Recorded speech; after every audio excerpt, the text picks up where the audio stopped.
Business Club de France des entrepreneurs avec Michel Picot. Bienvenue dans ce nouveau numéro du Business Club de France des entrepreneurs, une édition spéciale aujourd'hui, tout en images pour découvrir l'économie dans nos territoires. C'est parti. Et nous partons dans l'Aube. Le parc d'attractions Nigloland a lancé des travaux pour doubler sa capacité d'accueil d'ici 2025. Hormis la rénovation et la réfection de l'hôtel des Pirates, l'agrandissement du restaurant et de l'aire de camping-car, 20 bungalows sur pilotis vont être construits. Avec un taux d'occupation de quasiment 100%, les nouveautés vont permettre d'augmenter le nombre de nuitées et de faire face à une demande croissante.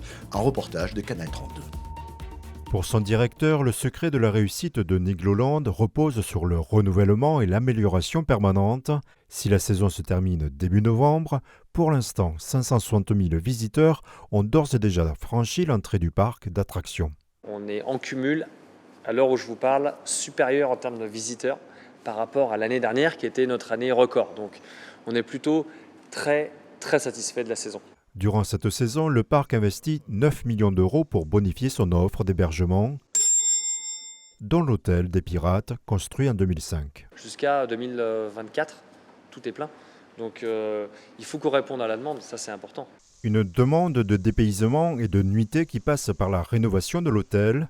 Si les 30 chambres sont conservées, la façade sera totalement revue pour plonger le visiteur dans l'esprit pirate en Amérique du Sud. Il faut que les visiteurs, dès qu'ils se garent juste là en voiture, ils arrivent, il faut que ce soit beau, spectaculaire et qu'on se sente en vacances. Derrière moi, la façade elle est en bois, on va faire une façade en pierre, on va mettre un clocher, l'améliorer, mais l'améliorer d'une manière qu'on ne va pas reconnaître le lieu actuel. Une métamorphose dont les travaux ont débuté à l'arrière du bâtiment où se situera l'extension du restaurant. Là, on est dans la future extension du buffet de l'hôtel. Actuellement, on a 145 places assises à l'intérieur. Là, on aura 300 places assises à l'intérieur, plus des nouvelles terrasses, un patio, c'est sympa, voilà.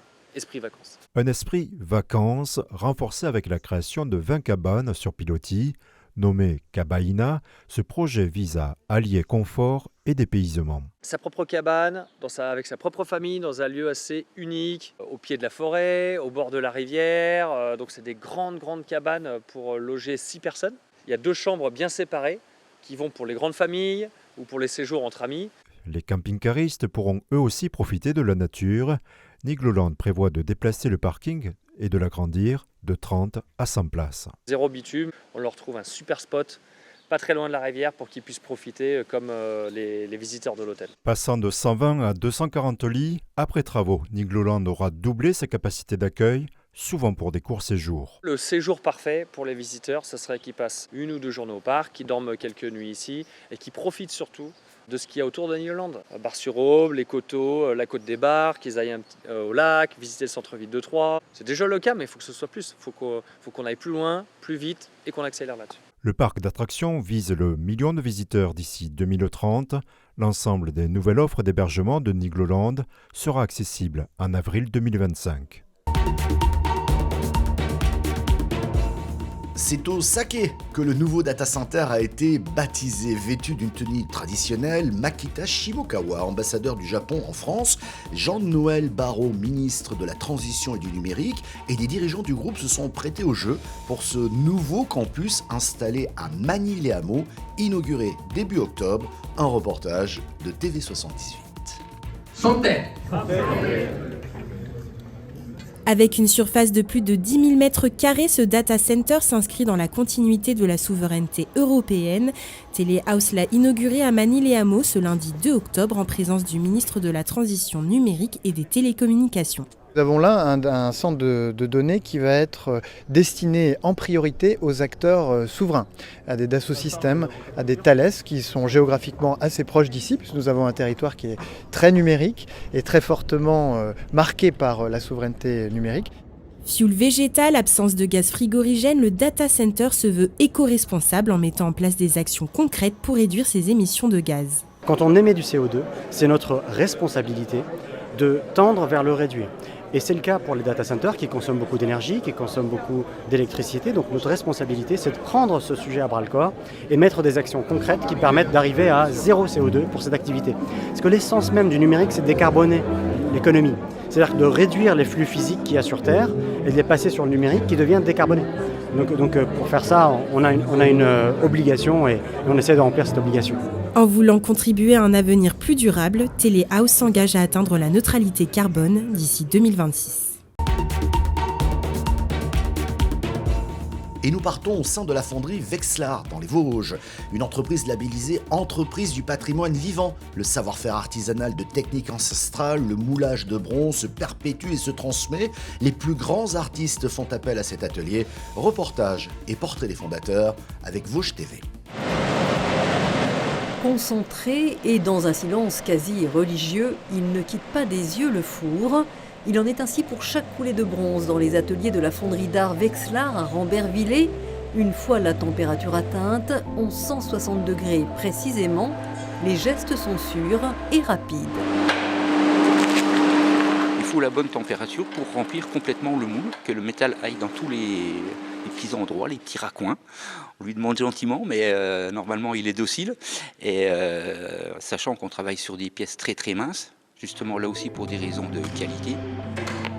La qualité a fait la notoriété de cette fonderie labellisée Entreprise du patrimoine vivant. On y produit des pièces, parfois de série, mais surtout de véritables œuvres d'art. Et la fonderie ne connaît pas la crise. On est toujours chargé, on a des mois de travail d'avance. Les hausses de matière, les hausses d'énergie, nécessairement on les répercute sur le prix des pièces, ce que les clients entendent volontiers, sachant que la part énergie, la part matière, elle est faible dans le prix de revient d'une pièce, puisqu'on va essentiellement vendre des heures. C'est des heures et des heures qu'on va vendre. De cette dernière coulée naîtra un taureau d'1,30 m. D'après le dessin du sculpteur nancéen de renom J. Pellini, ces bêtes à cornes, rhinocéros et taureaux s'exposent dans le monde entier et c'est un client régulier de la fonderie vosgienne. Comme ce sont des sculptures, elles sont signées et numérotées. Donc bien sûr de l'artiste J. Pellini, il y a également le poinçon de la fonderie et le millésime 2023. On dit parfois que le fondeur d'art est le troisième bras du sculpteur, alors cela donne ce martelage à main levée exercé pendant des heures par Vincent sous le regard impressionné de son patron. Le jeune fondeur a trouvé sa voie il y a 14 ans. Je repousse mes limites pour m'améliorer, pour que ce soit plus beau, plus net, plus propre. Mais après, il faut se donner à fond pour s'améliorer. Le prestigieux concours de meilleurs ouvriers de France permet à ces travailleurs de passer de l'ombre à la lumière. En juin dernier, Vincent est devenu MOF avec un Apollon du Belvédère sur socle. Une grosse fierté d'arriver, c'est un gros aboutissement des années de travail. Donc une grosse fierté. Et pouvoir porter le célèbre col tricolore, c'est aussi transmettre le flambeau. Le maître d'apprentissage avait lui été récompensé quelques années plus tôt avec un hommage à l'olympisme. C'est un vrai bonheur de transmettre, d'apprendre à quelqu'un comme Vincent qui comprend rapidement, qui est avide, qui est curieux, qui veut comprendre, qui veut toujours aller plus loin. J'ai aucun mérite. Tout le mérite lui revient. La fonderie d'art de Rambervillers est unique dans les Vosges. Elles ne sont plus que 30 en France à sublimer ainsi le bronze de façon artisanale. Vivez Local, la plateforme numérique de distribution de produits et de bons plans locaux évolue. Au moment de sa création par son site internet puis sa boutique, l'entreprise parlait uniquement aux particuliers. Désormais, elle s'adresse également aux entreprises de toute taille et au CSE. Pour économiser, gagner du temps et rester local, c'est idéal. Un reportage de 7 à Limoges. Lancée il y a 3 ans, la plateforme numérique pour consommer local a été suivie par une boutique, puis son créateur a repositionné son offre. En plus des particuliers, il s'adresse maintenant aux entreprises avec toujours le même point de départ, les produits locaux avec une marque. Vivez Local. En fait, c'est plus une demande de nos clients CSE qui voulaient qu'on regroupe des offres locales pour les proposer à leurs salariés. Et moi, je me suis dit, mon travail, c'est d'aller chercher des partenaires de qualité, dont Betty, qui choisit super bien ses légumes. Ça fait découvrir aussi les producteurs locaux avec qui je travaille, avec les maraîchers, les produits de saison. En nouveauté, la mâche qui arrive. Ouais. Après, vous avez les blettes aussi, de la région. On a créé une plateforme numérique qui s'appelle Vivez Local. Du coup, on donne un code d'accès aux salariés. Les salariés, après, ils vont sur notre plateforme. Et là, on a tout un tas de partenaires locaux, dont Betty. Donc, si les gens ils veulent de bons légumes, ils téléchargent un coupon en fait, de réduction. Et quand ils viennent chez Betty, ils font leurs courses comme vous et moi. Des légumes à cuisiner, on passe presque les pieds sous la table en rendant visite à un restaurateur, lui aussi, dans la boucle Vivez Local. Et Cédric est sur la plateforme justement Vivez Local et propose aussi une offre pour que vous veniez manger chez lui. Je dirais qu'il y a un acte citoyen. Parce qu'aujourd'hui, manger local, c'est un acte citoyen. Parce qu'on va faire un peu de, pas de politique, mais aujourd'hui, tout va mal. Si on écoute tout le monde, tout va mal. Et la solution, c'est pas un président, c'est pas un député. La solution, on l'a dans les mains. Consommer local, c'est dynamiser local, c'est dynamiser l'économie locale.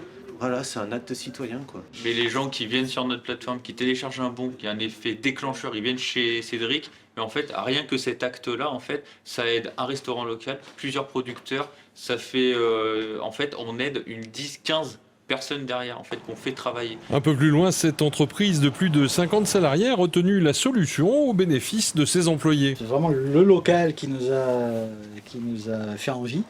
Et aujourd'hui, même en se baladant en ville, alors moi qui connais bien toutes les offres, en me baladant en ville, je croise souvent des enseignes en me disant « Ah tiens, là il y a une offre, là il y a une offre ». Je pense que ce qui est important, la plateforme bien sûr, mais surtout ce que nous on apporte derrière, il faut qu'on soit là, il faut qu'on crée les supports, il faut qu'on les accompagne, il faut qu'on leur remonte des stats, il faut que ce soit utile et il faut aussi qu'on les accompagne à bien communiquer en interne. J'ai imprimé des petits flyers que m'a fourni Frédéric, et qui vont être distribués avec les bulletins de paye. Dans cette TPE de 6 salariés, la démarche est identique, un service de plus avec un dispositif simple à gérer. L'idée, c'était de gagner vraiment du temps sur cette possibilité-là, d'ouvrir des choses locales, vraiment avec des produits de nos régions, une facilité pour nos salariés d'accessibilité, découvrir des choses qu'on ignorait, qu'on ne connaissait pas, d'avoir une vraie valeur ajoutée sur les produits de la région. Et on manque tous de temps,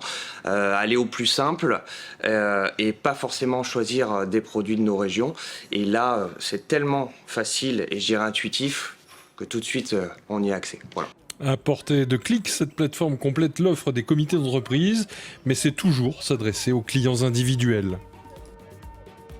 Merci de votre fidélité, cette émission est terminée, mais vous pouvez la retrouver en replay vidéo sur le site internet de votre télévision locale ou sur celui de l'émission. Elle est également diffusée en podcast audio que vous pouvez écouter à tout instant. N'hésitez pas à vous abonner sur toutes les bonnes plateformes. Et merci également aux radios qui diffusent cette émission. Bonne semaine, à la semaine prochaine.